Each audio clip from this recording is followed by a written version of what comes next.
Hello, Professor Cullen and fellow classmates. This is my constellation of the week, Andromeda. And I wanted to put this picture in because normally we're kind of used to a Western perspective as far as our pictures are concerned. And I thought this was great because Andromeda is one of the more famous and older constellations. And this is actually a Middle Eastern Persian representation of Andromeda. And the pictures from the book Constellations by Sufi from the around the 10th or 11th century, and it was translated into Persian by Tusi in the 12th century. It shows the constellation Andromeda and the first ever found nebula indicated there by Sufi. And what I'll be going over later is that it actually wasn't a nebula that they were looking at. It was an actual galaxy, but they didn't realize back then that there were more than one galaxy. They just thought it was the one Milky Way galaxy was the universe. Anyway, moving on. Andromeda has also often been referred to as the Chained Maiden. Andromeda was first cataloged by Greek astronomer Ptolemy in the 2nd century CE. However, stories of the constellation date back to the ancient civilizations, like I said, from the east and from the Tigris and Euphrates regions, and the myth of Bel Marduk.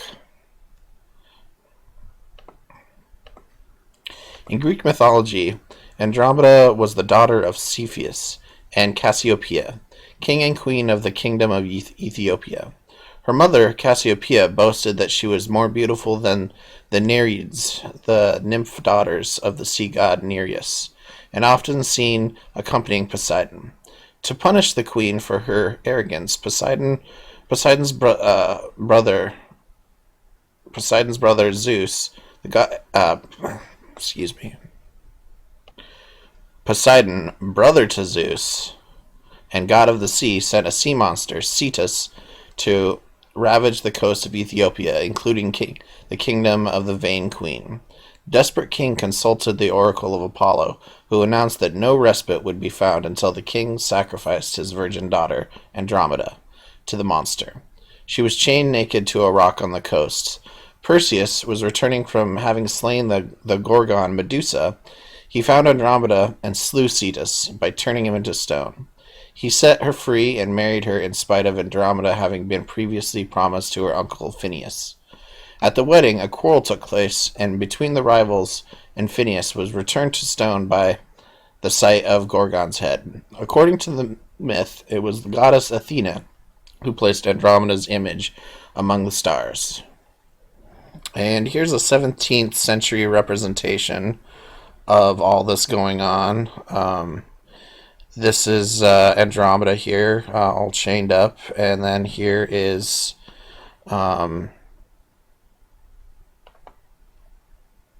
Pegasus, the constellation I actually did last week, and here's Perseus, and here is Cassiopeia and Cepheus. They're like thanking him for taking care of her and helping her out there. And then I think this is the Cetus right down here, or his head, anyway. Okay, moving on.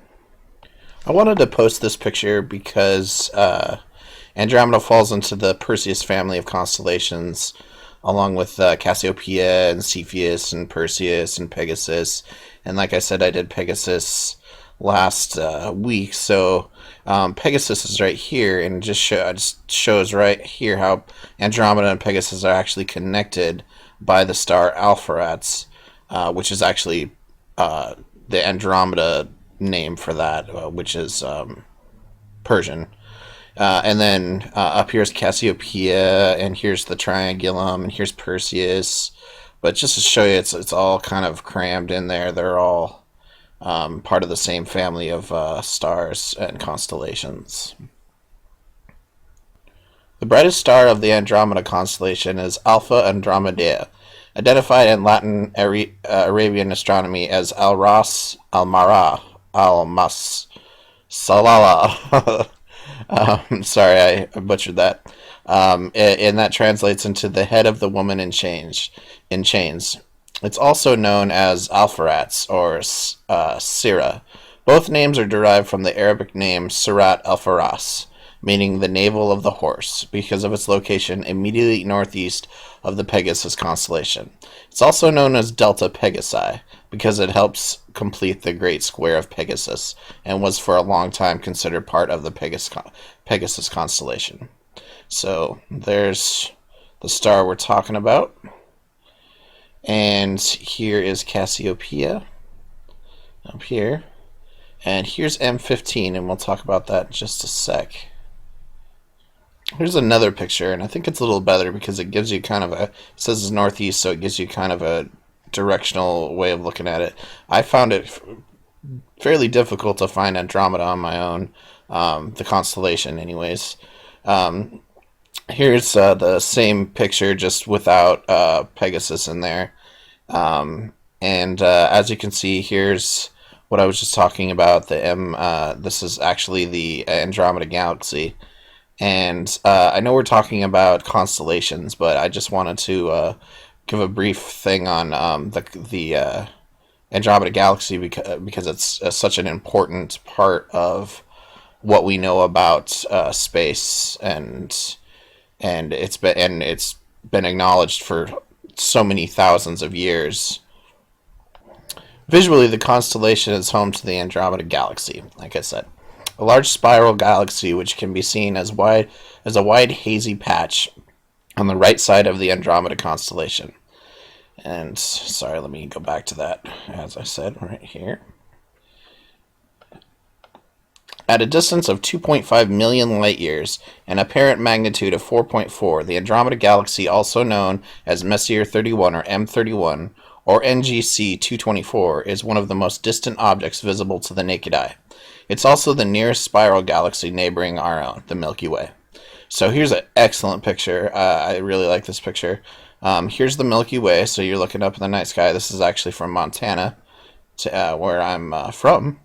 This was taken in Montana. Anyway, as you can see right there is is M31 or the Andromeda Galaxy, and it's pretty apparent in this picture. And give you another picture, which you can also see it. Here's the Milky Way, and there is M31. Next, I want to show a quick video about the Andromeda Galaxy. And I know I said it earlier, I know this is about the constellation, but the Andromeda Galaxy is just really important. And this video, it's 18 minutes long. I'm not going to show it all, just a couple minutes.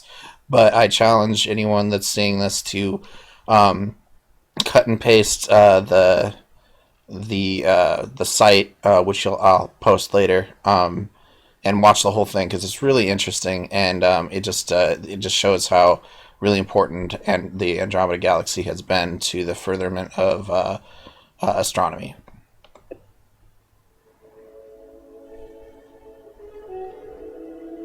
Visible to the naked eye and studied by Persian astronomers around 900 AD, the Andromeda Nebula was thought to be a part of the Milky Way. In fact, it was thought that all the stars in the universe were in our Milky Way galaxy. That changed in the early 1900s. In 1923, Edwin Hubble found a Cepheid variable in the nebula. The star altered the course of modern astronomy. The star goes by the name V1. Here's Edwin Hubble's image of Andromeda, which was made on a 4x5-inch glass plate and dated October 6, 1923. He originally identified 3 stars and marked each of them with an N for nova, a class of exploding star. Later, Hubble realized that the nova at the top right was actually a Cepheid variable. He crossed out the N and wrote var for variable. He added an exclamation point because he knew that this variable would allow him to calculate the distance. And indeed, once the period was measured to 31.4 days, he knew he had another galaxy.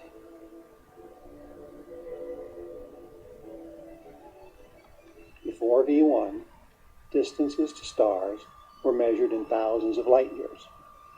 After V1, the universe became a much bigger place. V1 was over 2.5 million light years away.